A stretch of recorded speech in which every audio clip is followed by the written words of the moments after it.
2072 सालमा USAID office of transaction initiative open society फाउन्डेसनको व्यापक लगानीमा 2072 को संविधान जारी भएपछि पश्चिमाले आफैले जारी गरेको संविधानको रक्षार्थ नेपालका न्यायालयका केही हस्तीहरूलाई नेपाल ल सोसाइटी नामक एनजिओ अन्तर्गतको कन्स्टिट्युसन वाच ग्रुप भन्ने समूहमा राखेको छ, जसको नेतृत्व कल्याण श्रेष्ठले गर्नु भएको छ। यही संस्थामा एडभोकेट इन्दु तुलाधरज्यू पनि हुनुहुन्छ। यो विषय एकछिन चर्चा गर्दा ठिकै हुन्छ भन्ने हामीलाई लागेको छ। वुमेन्स डेमोक्रेटिक नेटवर्क WDN बाहिरबाट हेर्दा महिला सशक्तिकरणको कुरा गर्छ, महिला नेतृत्वको कुरा गर्दछ, जुन राम्रो देखिन्छ। तर यसको भित्री इन्जिनियरिङ हेर्दा जुन देशमा यो क्रियाशील छ त्यहाँ कुसफल हुन्छ, त्यहाँ अन्तरिम सरकार गठन गर्दा महिला नेतृत्व ल्याइदा समाजले त्यो कु सजिलै पचाउने वातावरण निर्माण गर्ने देखिन्छ। एकपटक सोचौं, नेपालमा पश्चिम पुँजीवादी विचारधारा अथवा नेपाली कांग्रेससँग विचार मिल्ने अनि IRI की सदस्य इन्दु तुलाधर नेपाल ल सोसाइटी नेटवर्क न्याय क्षेत्रमा आबद्ध पश्चिमले बनाएको संविधान पुरेर राखेको कन्स्टिट्युसन वाच ग्रुप निकट अनि महिला पात्र को हुन सक्छ। त्यसैले सुशीला कार्कीजीलाई योजनाबद्ध तरिकाले मैदानमा उतारियो र उत्तेजनात्मक अभिव्यक्ति दिन लगाइयो। राजीनामा दिएर मात्रै हुँदैन, यो हत्याको जिम्मा लिएर कटघरामा उभिनु। उद्देश्य र योजना थियो नयाँ महिला प्रधानमन्त्री जसलाई नेपाली समाजले सजिलै स्वीकारोस्। त्यसैले यो संविधान जुक्तिले बाँचेको होइन, बचाइएको हो। भन्नुस्, कन्स्टिट्युसन वाच ग्रुप र वुमेन्स डेमोक्रेटिक नेटवर्क दुवै सफल भए। पश्चिमले आफै बनाएको संविधान आफै किन फाल्थ्यो र? हैन त? हो, नेपालमा महिला नेतृत्व अभाव छ। हामी आफै महिला नेतृत्व विकासमा प्रतिबद्ध छौं। तर एकपटक सोचौं, 52% महिला मतदाता भएको देशमा आइजी याकोब अनुपमको नाममा खुलेआम निर्वाचन केन्द्रित गतिविधि भइरहेको छ। अनुपमले पार्टी हेर्दैन, जुन विचारधारामा जो संगठित भए पनि 33% महिला हुनै पर्छ भन्छ। बाहिरबाट हेर्दा यो कुरा गलत देखिँदैन। तर सोच्नुहोस्, यो दलीयताको अन्त्य गर्ने पश्चिमी मिशन हो कि होइन? कि 52% महिला मतदाता कब्जा गरेर आफ्ना नीति अनुसार निर्वाचन परिणाम निकाल्ने हतियार हो? यो कस्तो व्यवस्था हो जहाँ विदेशी आएर खुलेआम निर्वाचन केन्द्रित परियोजना सञ्चालन गर्दछ? महिला मात्र होइन, दलितको नाममा पनि त्यस्तै गतिविधि भइरहेको छ। छलाक सो घोषित दलितहरूको समानुपातिक मत केन्द्रित गर्न सफल भयो भने समानुपातिक संसदमा कस्ता पात्र आउने हुन्? हुँदाहुँदै बालनको प्रयोग गरेर 28 वर्ष मुनि र माथिको पुस्ताको वर्गीकरण गर्न पश्चिम सफल भएको छ। अर्कोतर्फ 45 वर्षको सीमा तोकेर उही बालनले सिल्भर भोलुन्टियर कार्यक्रम सरकारी पैसामा सञ्चालन गर्दै आएका छन्। यो सानो विषय होइन, नेपालमा पश्चिमको पोलिटिकल इन्जिनियरिङको खेल हो, जसले ठूलो दुर्घटना निम्त्याउँदैछ। उद्देश्य हो निर्वाचन अघि मतदाताको सोच नियन्त्रण गर्ने, जुन अत्यन्तै खतरनाक छ। अब कुरा गरौं जुरी नेपालको। यो संस्थालाई IRI ले नेपालमा लिगल आर्किटेक्टका लागि किनेको हो। उद्देश्य थियो अन्तरिम सरकार निर्माणको प्रक्रियाको व्यवस्थापन, आफ्ना ELA YES का एजेन्टहरूलाई परिआउँदा न्यायिक सहयोग उपलब्ध गराउने र पश्चिमी योजना विफल बनाउन लाग्ने नेपालीहरूलाई न्यायिक उल्झनमा पार्ने। ओम प्रकाश अर्यालले सरकार बनाउँदै गर्दा राष्ट्रपति कार्यालयमा खेलेको भूमिका, बालनको कानुनी रक्षा र लोकमानदेखि गिरिबन्धुहरूसम्म हेर्दा यो आफै पुष्टि हुन्छ, जसको पुरस्कार स्वरूप उनै ओम प्रकाश अर्याल अहिले गृह मन्त्री छन्। नेपाली जनसमुदाय यो हाम्रो आरोप होइन, समयक्रम र जुरी नेपालमा IRI को लगानीले नै यसको पुष्टि गरेको हो। अब हामीले NED भन्ने संस्थाले यो सत्ता पलट किन, कसरी र कहिले सुरु गर्यो भन्ने विषयमा तपाईहरूले बुझ्ने गरेर देखाइदिँदैछौँ। जब मार्च 8, 2021 मा नेपालको सर्वोच्च अदालतले माओवादी प्रयोग गरेर एमाले कब्जा गर्ने पश्चिमको योजना पार्टी फुटाइदिएर विफल बनायो, तब जुलाई 1, 2021 देखि यो NED संस्थाको मिशन नेपालमा सुरु भएको हो, जसको नाम थियो युवा नेतृत्व पारदर्शी नीति। यसको उद्देश्य थियो खरिद गर्न सकिने युवा नेतृत्व, युवा समूहको खोजी र भारत र चीनको नेपाल भित्रको प्रभावको नियन्त्रण। तर यो मिशनको भित्री लक्ष्य थियो पश्चिमको IPS परियोजना अन्तर्गत नेपालमा राजनैतिक वातावरण बनाउने।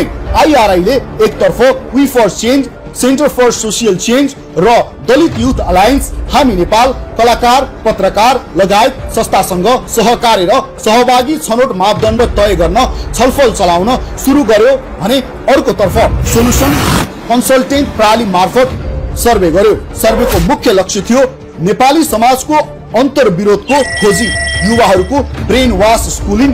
बाँकी यो आइआरआई को रिपोर्टमा आफै हेर्नुहोस्। सर्वेपछि तयार गरिन्छ ELA YES पाठ्यक्रम।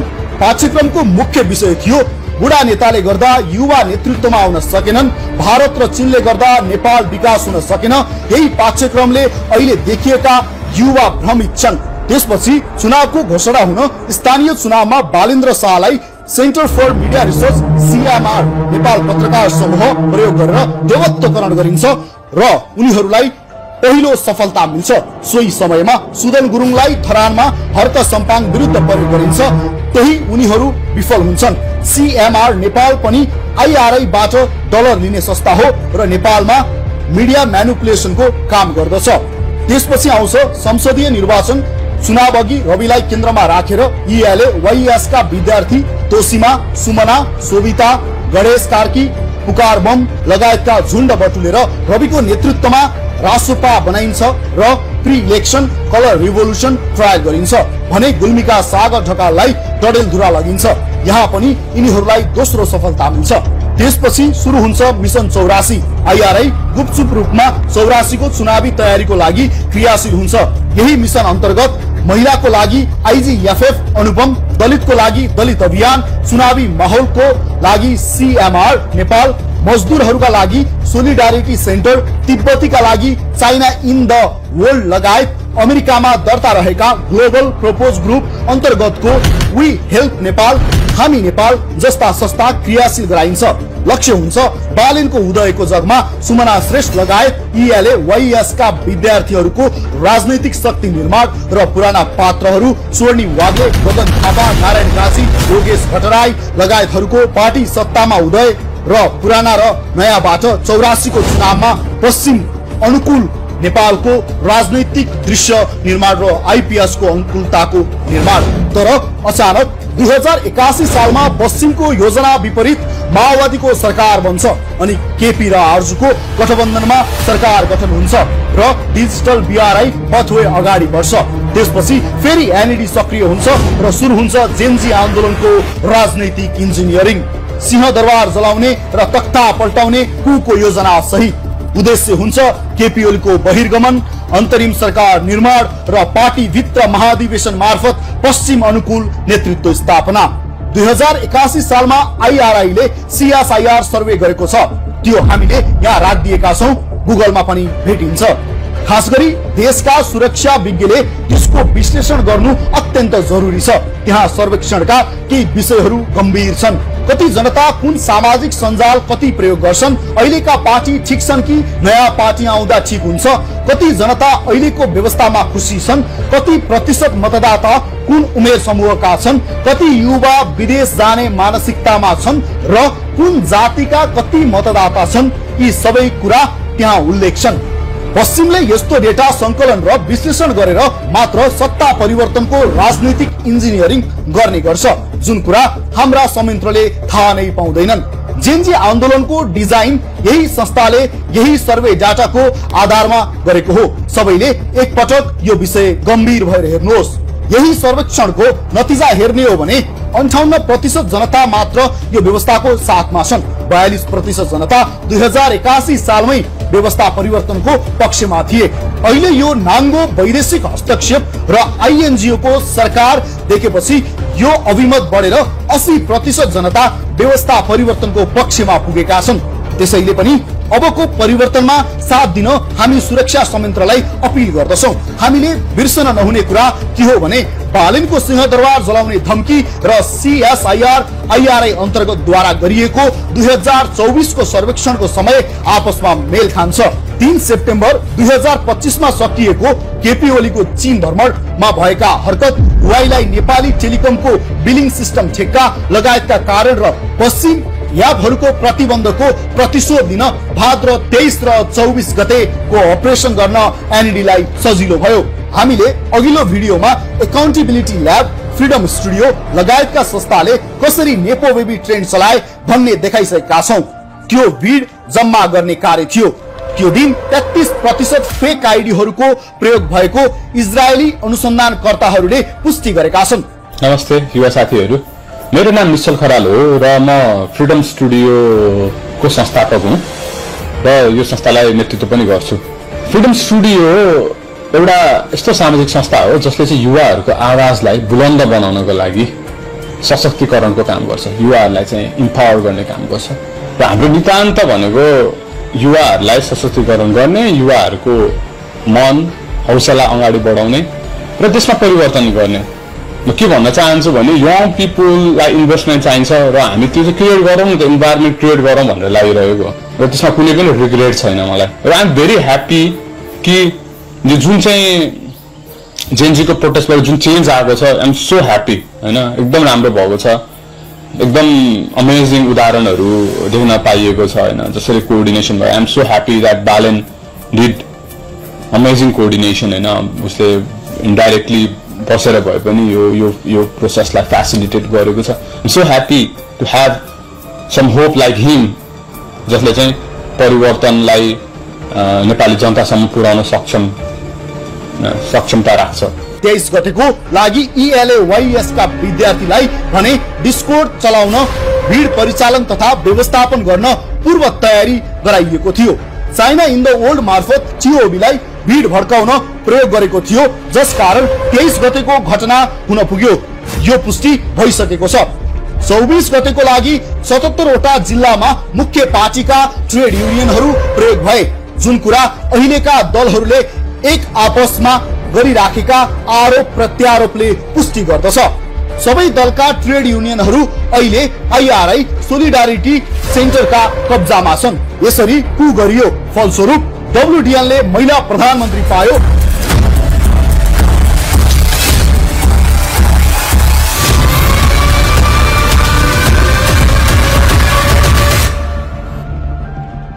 जुरी नेपालले गृहमन्त्री पायो, बारबाराले संचार मन्त्री पायो। यो सरकारले दुई काम गर्यो। एक, हुवाईको नेपाल टेलिकम बिलिङ सिस्टमको ठेक्का प्रक्रिया तोड्यो। 2, BRI पास गर्ने मन्त्रीलाई जेल हाल्यो। यसरी यो पश्चिमाको कठपुतली सरकार हाम्रा छिमेकी विरुद्ध प्रयोग हुँदै जानेछ। प्रायोजित जेनजी आन्दोलनले आफ्नो मुख्य कार्यभार भने पूरा गरेको छ। चीन निकट पुगेको सरकार परिवर्तन, आफ्ना लगानी गरिएका व्यक्ति INGO लगायतको अन्तरिम सरकार गठन, मुख्य पार्टी भित्र जबरजस्ती महाधिवेशन।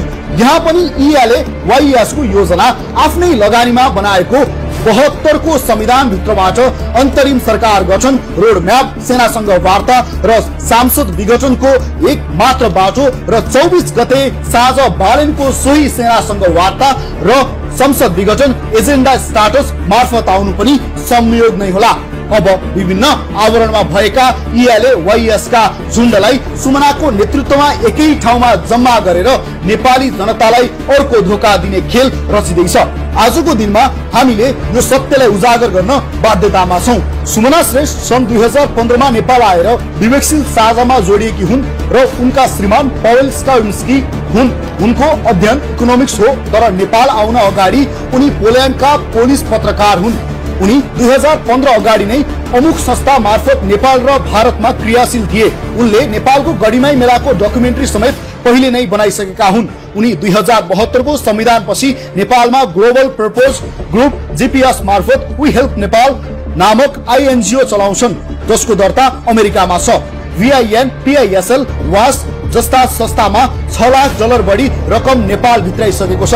सुमना आफै नेपाल आउनु अगाडि बोस्टन कन्सल्टिङ ग्रुप BCG संस्थामा काम गर्थिन्, जुन संस्था अमेरिकाको डिपार्टमेन्ट अफ डिफेन्स सँग आफ्नो BCC फेडरल कोर्ट मार्फत काम गर्छ। यो संस्था बारे थप बुझ्न यसले इजरायल र गाजा युद्धमा खेलेको भूमिकाको बारेमा गुगल गर्नुहोला। सुमना यो सँगै सिटी ग्रुपसँग आबद्ध थिइन्, जसको काम संसारभर डलर घुमाउने हो। सन् 2013 सम्म नेपाल राष्ट्र बैंकले यही संस्था मार्फत डलर साट्ने काम गर्थ्यो। अहिले पनि यो सिटी ग्रुप नेपालमा एक्टिभ छ, तर अफिस छैन। अमेरिकाले यही संस्था मार्फत नेपालमा आफ्नो गोप्य मनी लन्ड्रिङको काम गर्दै आएको छ, जसमा थुप्रै नेताहरू पनि मुछिन्छन्। त्यो हामी अर्को भिडियोमा देखाउनेछौँ। यो सँगै सुमना सांसद हुन अगाडि फ्युज मेसिन आईएनसी सँग आबद्ध थिइन्, जुन आइची को एआई कम्पनी हो। रोचक पक्ष के हो भने बीसीजी ग्रुपले यो अमेरिकन डिफेन्स, डलर लन्ड्रिङ र एआई सुरक्षा लगायतका काम अमेरिकाका लागि गर्छ। युट्युबमा भएको सुमनाको बायोग्राफी आफै हेर्नुहोला। Hi, my name is Sumana Shrestha. I was born and brought up in Nepal. विक्रमीसम्म 2072 सालभन्दा अघि सुमना अमेरिका बोस्टन कन्सल्टिङ ग्रुपमा परामर्शदाताका रूपमा कार्यरत थिइन्। त्यसअघि ट्रेड एनालिस्ट, वाणिज्य विश्लेषकका रूपमा उनी सिटी ग्रुप समेतमा काम गरिसकेकी थिए। अब कुरा गरौं सुदन गुरुङको। जब सुदन ELAYS मार्फत भर्ती भए तब उनलाई पहिले धरान पठाइयो। त्यसपछि बंगलादेशमा ब्राक USA नेटवर्कमा जोडियो। बंगलादेशमा ब्राक USA 3 वटा मोर्चामा काम गर्छ। पहिलो ब्राक युनिभर्सिटी, जहाँबाट त्यहाँको विद्यार्थी आन्दोलन सुरु गराइयो। दोस्रो ब्राक एनजिओ, जसले म्यानमारबाट 1992 मा भागेर आएका रोहिंगाहरू बस्ने फोक्स बजार क्षेत्रको व्यवस्थापन गर्छ। तेस्रो ब्राक BIDG, जसले अहिलेको युनुस सरकारको व्यवस्थापन गर्छ। मान्नुस् अहिले बंगलादेश ब्राक USA को नियन्त्रणमा छ र त्यहाँ हाम्रो सुदन गुरुङ जोडिएका छन्। पछिल्ला केही वर्षमा रोहिंगाहरूको हाम्रो दक्षिणी सीमामा व्यापक उपस्थिति देखिएको छ। कपन गुम्बा तल त उनीहरूको घोषित बस्ती नै छ। रोचक कुरा के छ भने सुमना श्रेष्ठका श्रीमान पावेलको संस्था वी हेल्प नेपाल पनि कपन गुम्बा तलतिर र पाँचथर जिल्लामा क्रियाशील छ। यो भन्दा बढी अहिले हामी देखाउँदैनौं। तपाई आफै सक्षम हुनुहुन्छ। थप जानकारीका लागि गुगल गर्नुहोस्। यी सबै देख्दै गर्दा मलाई रातिमा निद्रा लाग्दैन। हाम्रा नवयुवाहरूले कस्ता झुण्डलाई आफ्ना आइकन मानेका छन्, नेता मानेका छन्। ELAYS मा भर्ती भएका साथीहरूलाई पनि मेरो प्रश्न छ, भारत र चीनले गर्दा नेपालको विकास नभएको हो कि 28 सालमा राजा महेन्द्रको हत्याले नभएको हो? मेरो प्रश्न। एकपटक छातीमा हात राखेर सोच्नुहोस् त, राजा महेन्द्र अझ 10 वर्ष जीवित रहेको भए नेपालमा कति कल कारखाना खुल्थे, नेपाल कस्तो बन्थ्यो? 28 सालको नयाँ शिक्षा नेपाली हितमा बनेको भए आज यत्रा युवा बाहिर जानु पर्थेन। राजा महेन्द्रले UN मा नेपाल दर्ता गरे बापत अमेरिकाको खम्पा विद्रोहमा सहयोग नगर्दा आफ्नो ज्यान गुमाउनु पर्यो। सन् 1973 को USAID न्यू डाइरेक्शन्स अन्तर्गत नेपाल कसरी अस्थिरतामा फस्यो, 2062-63 मा कसरी धर्म र राष्ट्रता एकैपल्ट गुमायो, कसरी 124 जात जाति भएको देशमा जातीय राज्यको अवधारणा लादियो, कहिले पनि स्थिर सरकार नबन्ने संसदीय व्यवस्था लादियो। अब सबैले यो प्रश्नको उत्तर खोजौं के यही संविधानले देशमा स्थिरता आउला? त्यसैले नवयुवा पुराना पुस्ता सबैलाई म विनम्रताका साथ अपील गर्दछु, हामी पश्चिमको इन्डो पेसिफिक स्ट्राटेजीको शिकार भएका हौं। 46 मा राजा जानु, 52 मा जनयुद्ध हुनु, 58 मा राजा मारिनु, 62-63 मा अन्तरिम संविधानमा धोका दिएर राष्ट्रस्था र धर्म सधैँको लागि अन्त्य गराइनु, 72 मा अस्थिर व्यवस्था लादिनु र अहिले त्यसैको जगमा आफ्ना एजेन्टहरूलाई राज्य सत्तामा पुर्याएर चुनावको नाटक गरेर सदाका लागि नेपाल नियन्त्रण गर्नु पश्चिमको ग्रान्ड डिजाइन हो। आइपीएस भनेको अमेरिकाको एसिया नियन्त्रण गर्ने परियोजना हो, जसको लागि भारत र चीनलाई नेपाली भूमि प्रयोग गरेर नियन्त्रण गर्ने योजना हो। आफै कल्पना गर्नुहोस्, नेपालबाट यस्ता गतिविधि सञ्चालन हुन थाले भने दुई महाशक्ति बीचमा रहेको निरीह नेपालको के हविगत हुन्छ? नेपाल सकिन कति मिनेट लाग्ला? अब प्रश्न उठ्छ। यत्रो आर्थिक गतिविधि भइरहँदा नेपालको अर्थ मन्त्रालय र सुरक्षा संयन्त्र काउन्टर इन्टेलिजेन्स के हेरेर बसेका छन्? हामी अर्थ मन्त्रालयका सहसचिव मधु कुमार मरासैनी र उपसचिव नारायण ढकाललाई प्रश्न गर्न चाहन्छौं, तपाईहरू के गर्दै हुनुहुन्छ? यसभन्दा बढी कुरा हामी यस भिडियोमा खोल्दैनौं। सुरक्षा संयन्त्रको कुरा गर्दा पश्चिमको राजनीतिक इन्जिनियरिङ बुझ्न सक्ने जनशक्ति र विज्ञ नेपालमा देखिँदैनन्। उहाँहरूको विश्लेषण, गतिविधि र निष्कर्ष सुन्दा हामीलाई लाग्छ उहाँहरू सतहमै रुमलिनु भएको छ। यो देश बचाउन उहाँहरूले ठूलो चमत्कारिक ज्ञान हासिल गर्नुपर्ने देखिन्छ, तर पनि हामी उहाँहरूप्रति सम्मान नै राख्छौं। मानौ हामी नै देशका दुश्मन हौं। साथी हो, नेपालले शक्ति राष्ट्रको सैन्य रणनीतिमा फस्नु हुँदैन। अब यिनीहरूले नै ब्याक गराउन सक्ने अन्तरिम नेपाली शक्ति नै राष्ट्रस्थ हो। हाम्रो एउटै निष्कर्ष छ, नेपाल जोगाउने हो भने हामीले आह्वान गरेको अन्तिम मौलिक विद्रोहबाट पश्चिमाको यो षड्यन्त्र परास्त गर्न सकिएन भने नेपाल भन्ने देश रहँदैन।